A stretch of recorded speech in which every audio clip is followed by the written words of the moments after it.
Hey guys, it's Jack. I wanted to let you know that we're starting a new push for subscriptions here on Human Events Daily. So make sure that when you're listening to this podcast, you hit subscribe, you download it, and you share it with 5 of your friends. Make sure they're all going and downloading as well, because we need to get the signal out as much as possible. Look, we've done so much over the past couple of years since this show started, and we're only going to do so much more. Let's get it.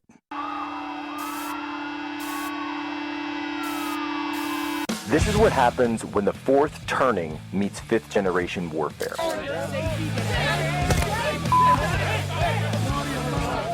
A commentator, international social media sensation, and former Navy intelligence veteran. This is Human Events with your host, Jack Posobiec. Christ is king. Arson trial getting underway for the man accused of sparking last year's deadly Palisades fire in L.A. It was one of the most destructive wildfires in the city's history, killing 12 people and destroying more than 6,000 structures. Prosecutors say 30-year-old Jonathan Rendernecht started a fire on a hiking trail in the area that smoldered underground for days before strong winds reignited it, the blaze exploding into the Palisades fire. A bipartisan group of lawmakers believes the White House is holding back on releasing more in-depth UFO files and is pushing for more transparency on what is really out there. Some even think that the government is sitting on some evidence showing proof of other life forms. This isn't the government's information.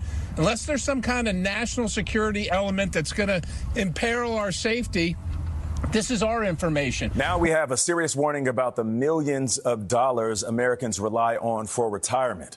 More than 62 million people get benefits from the Old Age and Survivors Insurance Trust Fund. A new government analysis says in just 6 years, the fund will only have enough money to pay 78% of its scheduled benefits. News of President Trump posting to Truth Social that we will hit Iran very hard tonight. Also sharing in that post on Truth Social is saying that at some point in the not too distant future, we will be taking Karg Island. So I love the inflation. You know what? Speaking from the Oval Office, President Trump insisted the rise in prices for the third straight month is great. He argued that global oil prices would actually be even higher if not for a secret U.S. mission in the Strait of Hormuz. You know, we've been taking out millions of barrels of oil.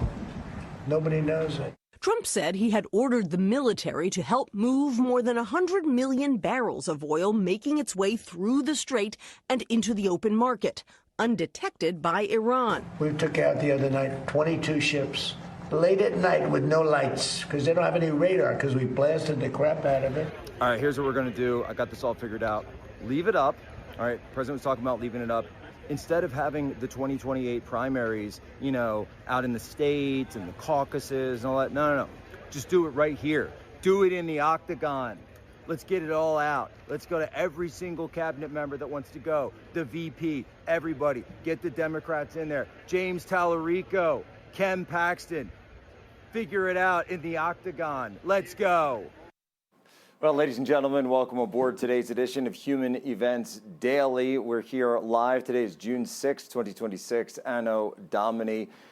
We are here live in Washington, D.C. And as you can see, yes, I this morning went on over to the press preview of the UFC Octagon. I got to walk the Octagon itself. I was actually asked to climb down from the Octagon. They said, "Excuse me, sir, can you please climb off the Octagon?" I said, well, nobody told me I couldn't go in the Octagon. All right, you didn't tell me. If you want to tell me that I can't go in the Octagon, you got to tell me I can't go in the Octagon. Because if I see an Octagon, I'm going in the Octagon. All right, and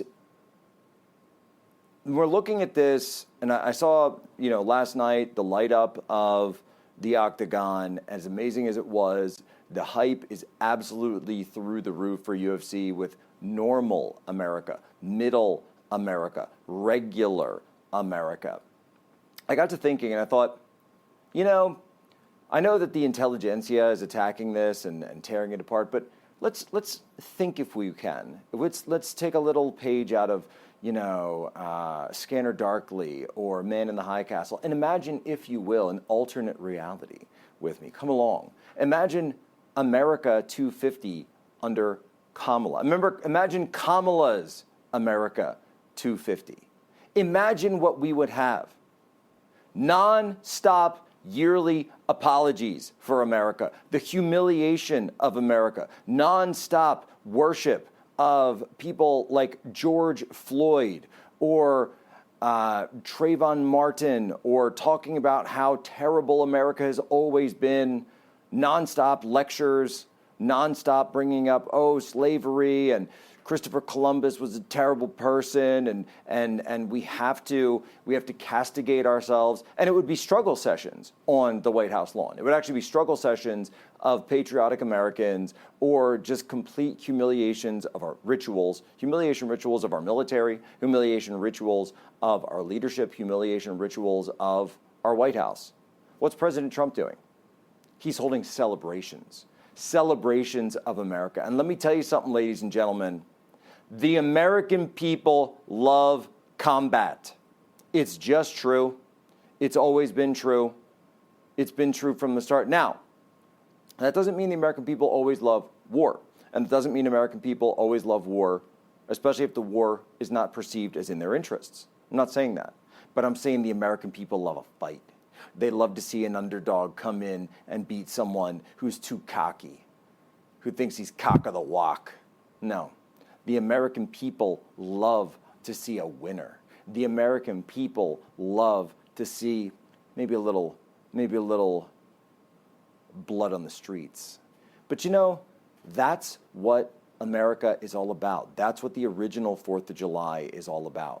So no, we're not going to apologize for America. We're not going to apologize for Western civilization. We're certainly not going to apologize for creating the greatest country and the greatest society that mankind has ever seen. And UFC Freedom 250 is what kicks it off. And you know what? Salute to you, Mr. President, because what are you doing? You're saluting America. Right back, Jack Posobiec with more Human Events Daily.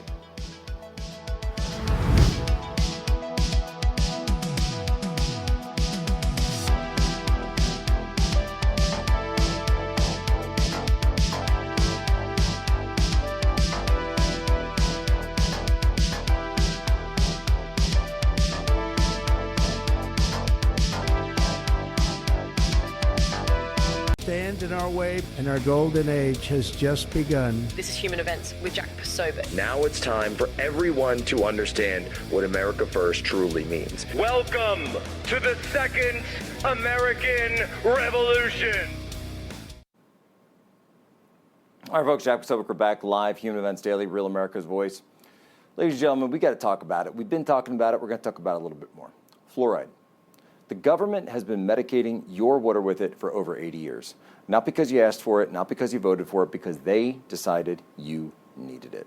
Well, that's not a decision that I want someone else making for my family, which is why I filter every drop of water in my home with Cove Pure. Over 209 million Americans are on fluoridated water right now. And here's what the science actually shows. In September 2024, a federal judge ruled that adding fluoride to water poses, and I'm quoting the court directly, an unreasonable risk to neurological health. Not a fringe survey. No, a federal court ordering the EPA to act. Then in January 2025, a study published by JAMA Pediatrics, one of the most respected medical journals in the world, confirmed a link between fluoride exposure and children's IQ scores. The higher the exposure, the lower the IQ. Sure, some states are moving on this. Utah and Florida have banned it. But that process takes years. Your kids, your family, they're drinking this water today. You need something that works now. And that's exactly what Cove Pure is. Its Clearwave reverse osmosis technology is certified to remove up to 99.9% of contaminants. Fluoride, PFAS, lead pharmaceuticals, heavy metals, anything that isn't water gets filtered out. So don't wait for the government to catch up. Go get yourself a Cove Pure. If you use my link, covepure.com/POSO, you get $250 off. That's COVEPURE.com/POSO. covepure.com/POSO. Look, my family love this stuff. I tell you guys, my kids have been drinking it. We call it super water back home. And Jack, tell you something, folks. He just got a triple in the playoffs. Now, I'm not saying that's directly connected to the Cove Pure water that he's been drinking. I am saying, though, he just got a triple in the playoffs. So, just saying, the water in his bottle was Cove Pure. I want to get on our next guest here, Rich Baris, the People's Pundit, because he's been looking at all this stuff. We've been looking at all this stuff. Rich, how are you? Dream as always, my brother. How you doing? Thanks for having me. No, I'm doing great. And I had a great, look, I'm telling you, it was over at the White House, just came over, we did the UFC thing. Rich, I just know from my anecdotal, poll, I don't do the big, the big screens of polls like you guys do, but I do know the working class people, the middle class people that I know, the friends, folks home in the Rust Belt, they're all talking about UFC. They all think it's really cool. Do they think the Iran war is great? No. Do they want to see more deportations? Yes. But they love the UFC fight. And I think a lot of the mainstream media is actually missing out on this. They don't quite understand it, do they? No, they don't. And that's kind of a shocker, isn't it? I mean, even leading up until the 24 election, the country was very, very depressed, right? I mean, Americans, I was listening to the segment before, and this is a good idea. Americans like a scrap. They like the scrap. They love an underdog story. It's the story of America. And I think we all need, and liken it to the TPUSA event during the halftime show in Super Bowl. Wonder whose idea that was.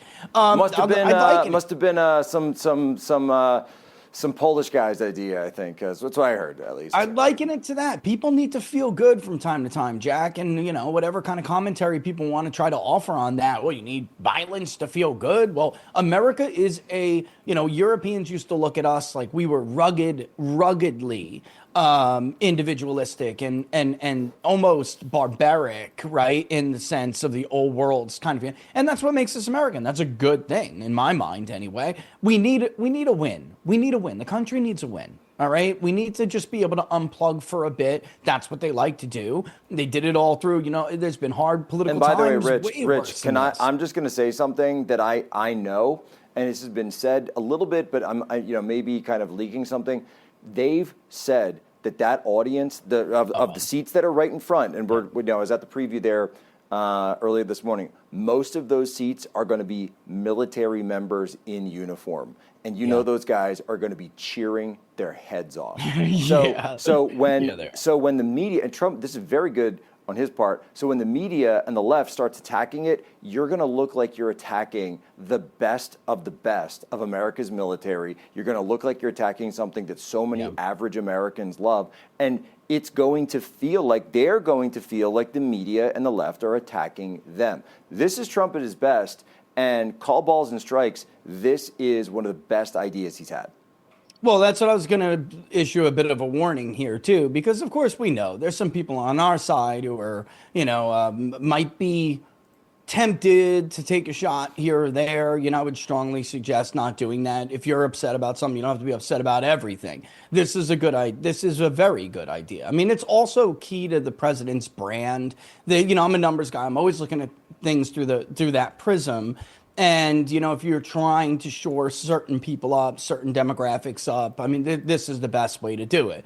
And would you rather shore up, your middle-aged to young male base, or do you want to, try to be bland, or what, Reagan used to say, paint in pastels, pale pastels, to try to see how many women that you might be mad at you right now you could earn back. That's just not. And by the way, women who like UFC as well. I mean, it's just, this is more in line with his brand, and this is it's a good move. And again, aside from the politics of it, the country just needs to unplug. It needs a bit of a win. We're in a conflict right now. It's divided the country. It's not going as some people had hoped it would be going. I mean, we're coming up on the 250. And we have to celebrate this, Jack. It's a big deal. And despite what you may be, there's always something people can find out there to complain about when you live on social media like we do. We see it all the time, right? But at we're in a couple of weeks here, we're coming up on a day where all of us can at least celebrate and come together. It's a big deal. It's a big anniversary, and you can at least look back and say, hey, could have been Kamala Harris. Hey, Rich, by the way, I do want to bring out that just a few minutes ago, we do have breaking news. And I think you'd be excellent to comment on this. I certainly will as well. Yeah. We do know, so this is not related to those Iran strikes. We know that President Trump had called that off already prior to the show. So there was this threat that he made, then he called off. He said this was obviously the president was shaking the box, as Scott Adams used to say, on Iran, gets them to a place where they can sign a deal. That's always been the point. This is breaking news on the Director of National Intelligence Front. President Trump has a Truth Social that he posted a few minutes ago saying, "I'm pleased to announce the nomination of very highly respected Jay Clayton, the former chairman of the SEC, the former head of Sullivan & Cromwell, one of the most prominent and successful law firms anywhere in the world, and the current U.S. Attorney for the Southern District of New York, to be the next Director of National Intelligence and importantly serve in my cabinet. Few people anywhere in the legal community are respected at the level of Jay. I encourage the United States Senate to confirm Jay as soon as possible. Thank you for your attention to this matter. President Donald J. Trump." So, Rich, this, obviously comes as we know that there's been a huge fight over the Pulte nomination, or I should say the Pulte appointment. So the way I read this is that the president is going to send Pulte over there for a specific, targeted, focused mission at DNI, and then at some point, because we know these appointment processes can take a lengthy time with the Senate, so this Clayton will then come in at whatever point he's nominated for the permanent position. Does that make sense to you? Yeah, it does, yes, it does, and also at this time of season, during this point in the cycle, Jack. This can take a while. I also think that if the president is trying, as I think he is rightfully trying to do, if he's honestly trying to figure out an off-ramp here with Iran in a respectful way, the Senate was, they're always whining, these senators, Republican senators too. They're always whining about something, and they were very unhappy with this and they had been encouraging him, please give us a permanent appointment. Well, look, he did. So get off his back as he tries to negotiate and let him do his job, right? So you got a little bit of science. That's how politics works. A little tit for tat. You go a little give and pull. You got something you wanted, and you'll have a chance to digest that name and go through the process that you senators feel you're so important and needed to do. Now get off the guy's back and let him do what he's got to do with Iran. And so, little give and take, Jack. Little give and take. And by the way, so I'm looking at, and people are saying, why Clayton? Well, if you go look, he's currently the U.S. Attorney for the SDNY, and he's the one who's prosecuting Nicolas Maduro.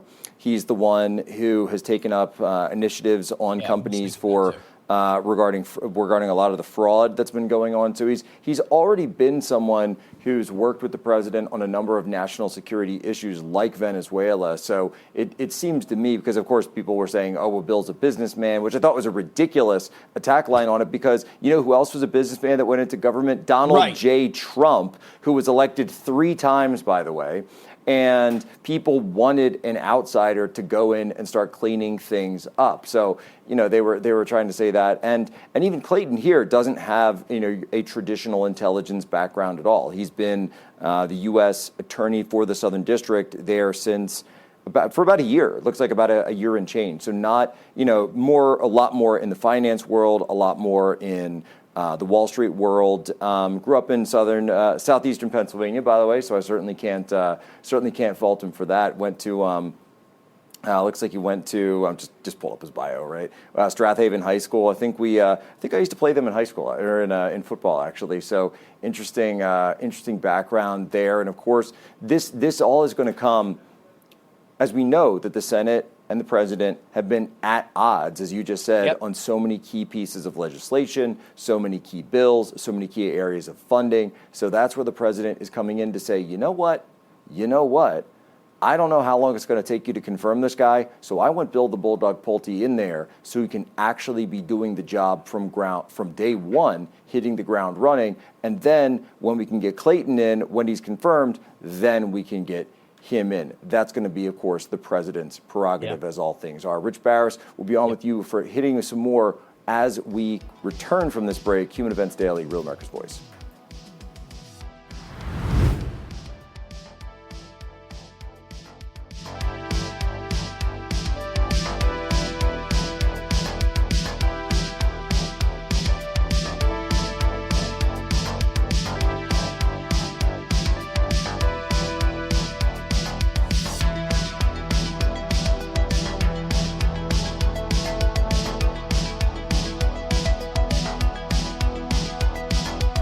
These are influencers, and they're friends of mine. Jack Posobiec, where's Jack? Jack, who's done a great job. All right, folks, we're back. Jack Posobiec, Human Events Daily. We're here live on Real America's Voice, and Rich Barris, there's this story that's been heating up in Washington, D.C., a lot of people putting it out. Jonathan Swan over at the New York Times putting this out regarding, I guess it's an excerpt from his upcoming book, regarding the Epstein files. And, people who follow this program certainly know the entire story because they saw it in real time. But, over at the New York Times, their readers aren't quite as familiar with it. But, Rich, there was an interesting tidbit that I saw in there that I want to get your take on, where they said that, and I'm not sure exactly what it was, but they said that when it came to the Epstein files, there was polling that was shown to the president that said that Epstein was not a top issue for voters. Yep. And that, to me, was not my experience talking to the grassroots, going to the events throughout 2025, going to campus events that I've gone to and continue to go to with Turning Point USA. It's just not been my experience that that's not an issue that is on the top of voters' minds. And certainly it was in 2025. It was one of the biggest issues, and then became an even bigger issue after, June of 2025. So what exactly is your take when it comes to that polling that says that the Epstein files were like a number 6 issue for voters? This has been a repeated problem that I've criticized now since the beginning of this administration, which is that a fundamental misunderstanding of the MAGA coalition has led to really bad analysis and how the data has been presented to the president, right? So if you're going to go out in the field and poll and say, do you care more about jobs or do you care more about inflation, and then putting Epstein on, multiple choice, pick one response kind of format, you're fundamentally misunderstanding how the Trump coalition views society and unfairness in society and why they loved Donald Trump and why they backed him. So many different groups backed him that would never back a Republican presidential candidate. And what do I mean by that is, unfortunately, that polling, which did that, was used to quiet the voices of people who did understand, like Vice President Vance. And, I think you probably knew this. I did know this, despite how Dan Bongino has acted in public.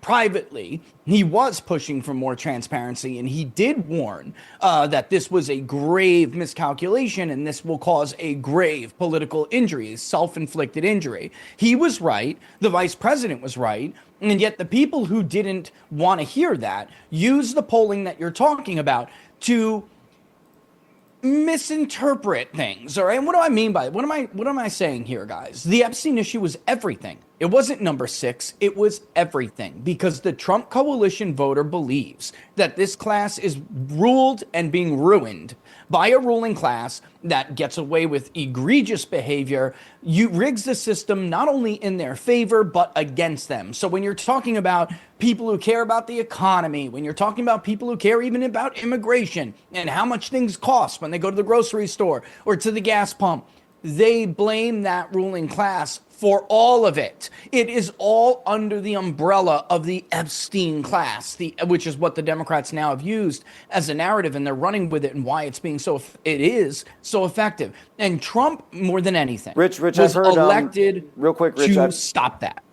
One thing that I've heard is John Ossoff. When I look at John Ossoff down in Georgia, oh my God, he's brilliant. He weaves it in, and he attacks the president. He attacks his the family. He attacks various business ventures that the family is involved in, and he weaves in and out of this sort of Epstein class narrative. And it's a line where you've seen people, online use it. I've seen the left use it there. I haven't seen anyone who's a sitting senator use it, though, quite as much as John Ossoff. Ro Khanna, sure, but there's a way Rubin. that John Ossoff does it that I think people would do well to pay attention to.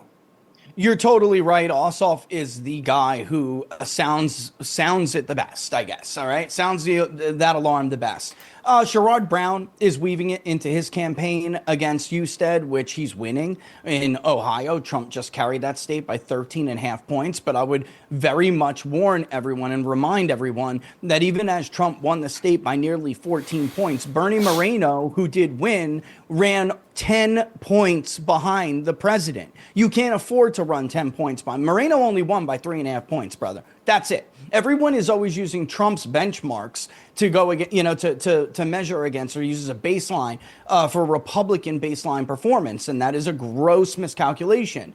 And again, I would, just to go back to this Epstein class narrative that they're using, what Democrats have figured out, why this is it's such a vulnerability for the president, is that he was more than anything seen as a symbol, a strong man symbol who could be their guy, their champion to stand up to all of it. So all of the endless wars they hate, all of the, the rigging of the economic system, the lack of affordability, he was their guy to stand up to that. Even gross injustices in the justice system, right? How rich and powerful people get away with horrible things and they can't. They wouldn't. Never. They'd be in jail long before, right?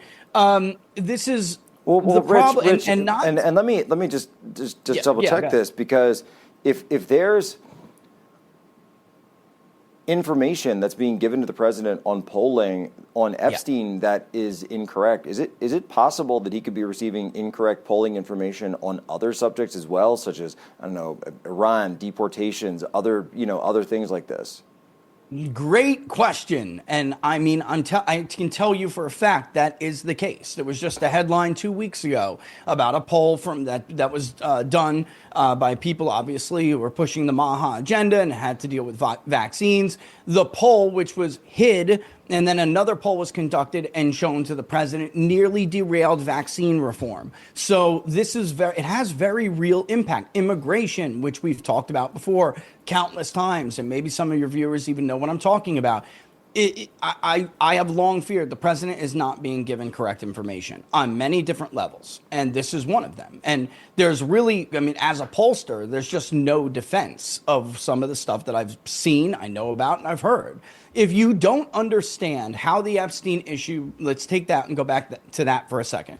If you don't understand how the Epstein issue intertwines and weaves in and out with all of the other issues that make up core key issues to the president's base, you shouldn't be advising the president. It's going to create a huge blind spot. Rich Baris, we're going to follow you, brother. At Peoples_Pundit on X and on the gram, peoplespundit.locals.com. Coming on the gram, brother. folks. Hot on the gram. We got Dr. Chloe Carmichael joining us next here. Human Events Daily continues on Real America's Voice.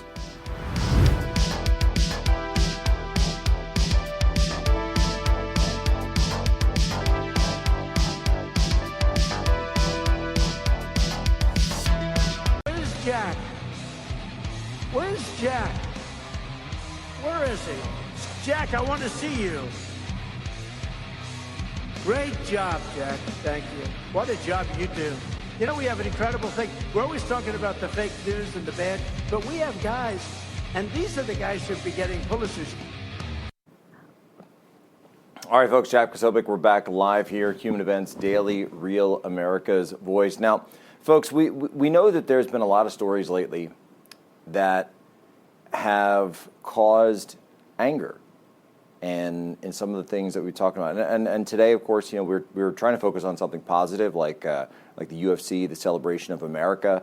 Rich Baris brought up the Turning Point halftime show, which played a hand in getting that off the ground. And one of the goals for that totally was positive celebration of the United States of America. Remember, that was a halftime show for America's 250th. And that was a halftime show all about, that's why it was called the All-American Halftime Show. We called it the All-American Halftime Show for a reason. It was for all Americans, it was for regular Americans, it was for average Americans, and that's the same type of audience that I believe the UFC, Freedom 250, is for. It's not for the elites. It's not for the bi-coastal cosmopolitans. No. Who is it for? It's for the average American. The average American loves UFC, and they're going to be watching, and they all want to go, and they're going to enjoy it. But when we look at some of the things, of course, the UK, Belfast is up in arms. We see after the migrant violence there, Henry Novak, that case in England, and the murder of this young boy, and the indifference of the police, Carmelo Anthony, so many of these things. And so I wanted to get Dr. Chloe Carmichael on, and I'm a bit tardy because May was Mental Health Awareness Month, but we're doing it in June. That's totally fine. We can talk about it anytime. And she's going to join us now to talk through some of this. Dr. Chloe, how are you? Hey, Jack. It's so good to be with you. Well, so, there's been an interesting study where, I guess case study, you could say, because the Prime Minister of England came out, and when these incidents came out in his, and by the way, he may not be Prime Minister anymore because of the way that he just lost his Minister of Defense earlier today, which I should mention, that because of the way he's handled sort of the wake of these things, that he's got people very, very upset, extremely angry out on the streets, that his own cabinet is resigning on him. And what's interesting, though, is he's attacking the people for being angry. And he seems more upset at those people than the actual things that happened. And so this is what I wanted to kind of get you in on, because he used this line, and you hear people say all the time, don't give in to anger. Don't give in to anger. And, as a father, I think, there are times where I am angry. And now that doesn't mean I let anger decide my decisions for me, but that doesn't mean I'm wrong to be angry. How do we make sense of all this? Yeah, exactly. And the healthy function of anger is actually to stimulate boundary setting behaviors. So if we try to stuff down anger, even righteous anger, and we won't acknowledge it, it's like that person who says, no, I'm not mad, right? And they're just like a ticking time bomb until they totally just explode. So it's actually by having a healthy relationship with anger about things that should make us angry, like Henry Novak being slaughtered in the street and the police ignoring it. We're supposed to be angry about that, and it's supposed to stimulate us to take action. It's by trying to stuff it down that's how we end up being passive aggressive, or actually, having our anger come out in fits and starts. And that's an incredible way of putting it, because it's that, as Andrew Breitbart once said, it's that righteous indignation, that there are times where something happens and you do actually have a righteous response to it. Now, does that mean that you should lash out and just cut loose on everything? No, I don't think so either. And I think that's where discipline comes in. That's where I try to think as a dad, right? That's where you want to teach your children, I have two little boys, teach them to be young men who know how to control these things. And so what would you say would be a good, heuristic or formula for when someone's facing something like this? Yeah, well, I want to talk about that because, as you said, as a father, you try to teach your sons not to just lash out and be wild. One of the first things we try to do is teach people to use their words, which is why it's so interesting, that politician is actually trying to tell people when he says don't give in to anger, what he means is shut up and don't talk about this. Don't share that video and let's all just move on. Let's not talk about it. Because talking about it is actually one of the healthiest things that we can do when we're angry. And speaking of heuristics, I do have an acronym. It's called STORM, STORM. And the S is for speaking up. So as you know, my book is about the mental health benefits of free speech. We need to speak up and tell the truth and speak plainly that this was an issue potentially related to mass migration, and that, issues, with DEI can create a sense of entitlement or a lack of accountability. We need to just be able to openly discuss the dots and be able to connect them. So speaking up is one of our most important tools of dealing with anger. So in STORM, the S is for speak up, the T is for take action. And so, what that might look like, it could be anything from making sure that you register to vote if you haven't done that already, writing or calling your congressman, sharing that video, making sure the word gets out and talking about it with people. So STORM, S-T-O, the O is for organize. Now, I will say the left is so much better at this. They literally are more of a collectivist. That's like literally, what communism is all about. They're really good at grassroots organizing. People on the right, they tend to be more like, don't tread on me. I'll live my life. I'll do my thing. You do yours. we need to get better at community and at organizing. So, maybe you want to go on to Scott Pressler's Early Voting Action app and start sending some texts for him. He makes it super easy. The Early Voting app is a great way, or Early Voting Action app is a great one.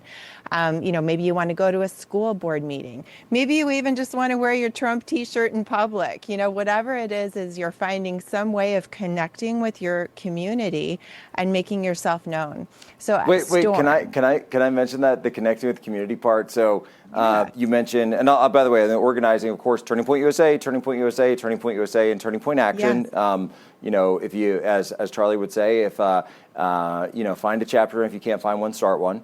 And when you mention community, though, whenever I see someone, I always tell my wife Tanya Tay, who's here in the studio on the side here today, that whenever I see someone in the wild with a Trump hat or a bumper sticker or a shirt or even just anything conservative, I always make sure to go out of my way if I have to cut across an airport or whatever it is. I don't cut across traffic, though I am tempted to.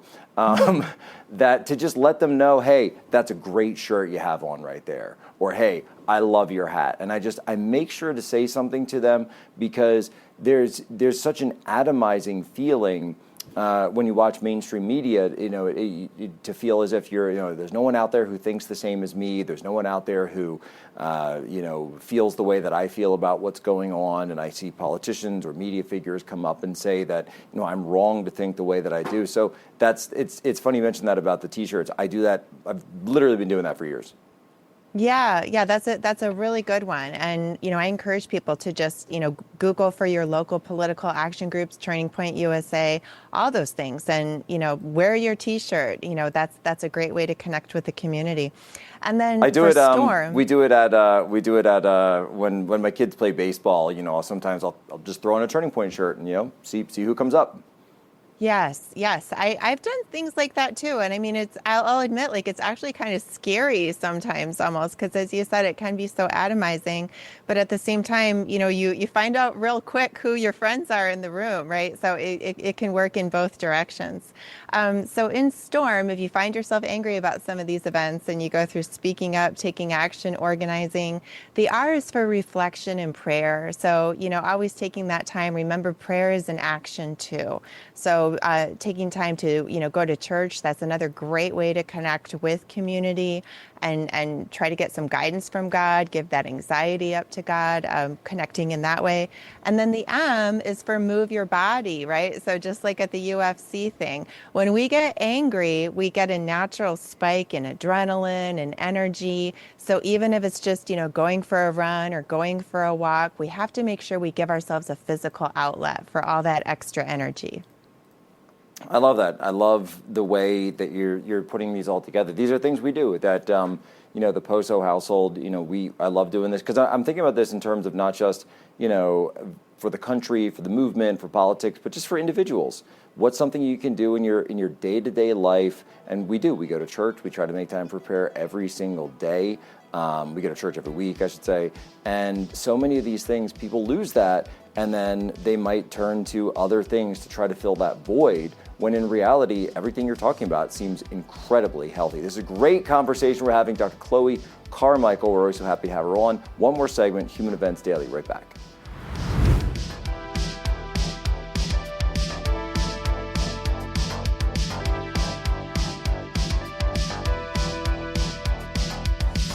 This is the Jack Posobiec Appreciation Hour. I can say confidently, I think Josh Shapiro would be the vice presidential nominee if it wasn't for Jack Posobiec. And that is, I'll be honest.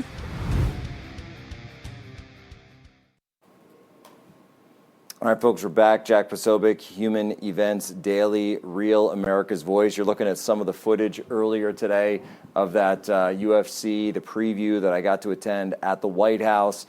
Some of the octagon, some of the shots out of there. And I'm also being told that Secretary of State Marco Rubio and Dana White are actually signing a partnership right now regarding diplomacy in diplomacy in through mixed martial arts and fighting. And it's true, by the way, that UFC is very international. It's always been very international. This is something where, regardless of what's going on in the world's politics, that you can still bring the people of the world together for something like this. And so actually, Dr. Chloe, let me ask you this, because that's been sort of the theme of the show today, if you will.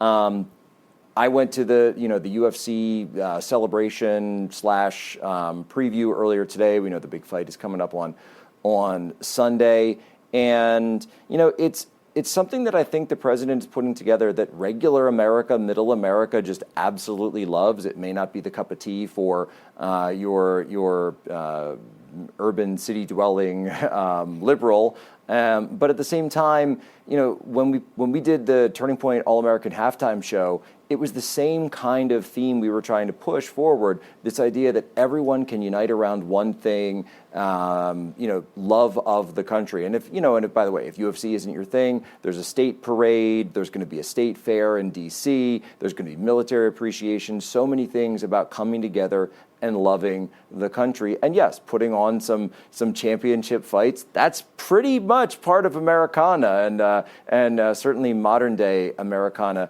Does that theme help with unity nationally, the idea of having one united identity that people should celebrate?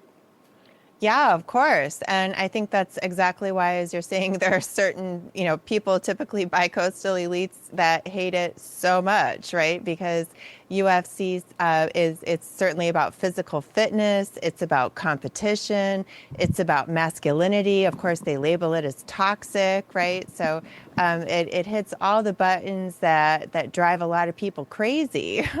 But for those of us who are not crazy, who just want to enjoy some really good, clean fun, some excitement, some exhibition of strength and camaraderie, I think it's going to be an amazing time. And so this is something, though, that obviously one of the main underpinnings of Donald Trump's movement, politics, issues that I talk about on the show all the time, is the issue of identity, and in particular national identity. And so that idea of what does it do to the mental health of a nation when you do have millions upon millions of this Biden wave of people coming in from all different corners of the world that you're bumping up against in your towns and your neighborhoods and schools, and suddenly you're like, wait, I don't recognize what's going on, and we're told, oh, we need to be tolerant, and how dare you talk about that? But I do think that does something to a nation's national health. Mental health. Yeah, and it does something to our mental health on many ways, and to our financial health, and our societal health on many levels. So of course, when we just bring people in, many of whom actually openly dislike our country, who openly acknowledge that they're pretty much here to essentially rape us of our benefits, or maybe try to take over our political system because they weren't able to do it through open warfare. And so they're going to infiltrate in more of a Trojan horse sort of a way. And then, as you said, moreover, we're expected to pretend it's not even happening, to not talk about it. That, of course, is one of the big themes of my book is, can I say that? Why free speech matters and how to use it fearlessly, is that we have to be able to talk about it. Even if we're, wrong about certain things, or, maybe we're right about one part and wrong about another part, we have to be able to have a debate without having it be called hate speech or Islamophobia or, xenophobia or anything else. It's the opposite of that, actually. It's a total willingness to engage about the topic and to want to see things clearly and to discuss them. And when we tell people, shut up, racist, you can't do that, of course, as you said, we're fracturing our national identity, because our national identity is built upon freedom of speech and the open pursuit of happiness. So how can we have that when we tell people that they're not allowed to express themselves about, something as basic as citizenship and what it means? I think that's so key. I think that's so absolutely key. And we had a whole, whole episode a couple of weeks ago. And so my mother was a big participant in the 200th, the bicentennial in 1976 at Valley Forge, PA.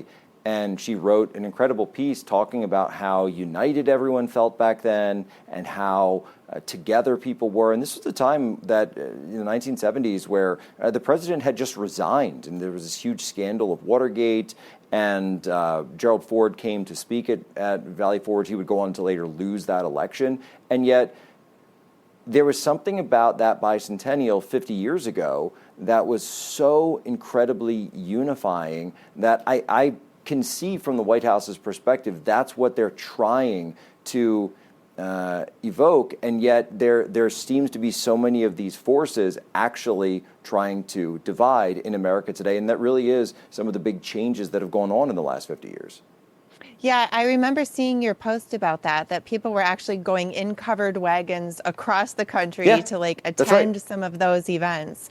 And of course, I think a big difference is at this time, we have so many people in our country who look at the founders of our country as, god-awful, racist, sexist, homophobes or whatever. Or, we have people in our country, many of whom even have deep roots in our country. It's not even people who are just here illegally. Many of them have been trained through our academic systems to not know the beauty of our history and to hate our country. So, of course, we have a different result when we try to gather people together to celebrate our country than we had 50 years ago. Actually, Dr. I have to ask you about this because you just clicked on something in my brain that it almost feels like certain people get addicted to their anger when they get angry about, particularly angry about the United States, angry about President Trump. We call it TDS, but this actually is a form of addiction, isn't it? Because it's like, if this makes you so mad, why do you keep looking at it? If this makes you so upset, why not, as you say, go, just put the phone down and go read a book or go for a walk or something. And yet people seem to be getting addicted to wanting to lash out at the president all the time. Yeah, I think it's a few things. So the people who have TDS, and I was actually, as a clinical psychologist, I really want to actually write an article about how we have to start taking TDS seriously within the psychology community. And please publish it at Human Events because we do that in a heartbeat. Yeah, thank you. Unfortunately, so many psychologists themselves do have TDS, right?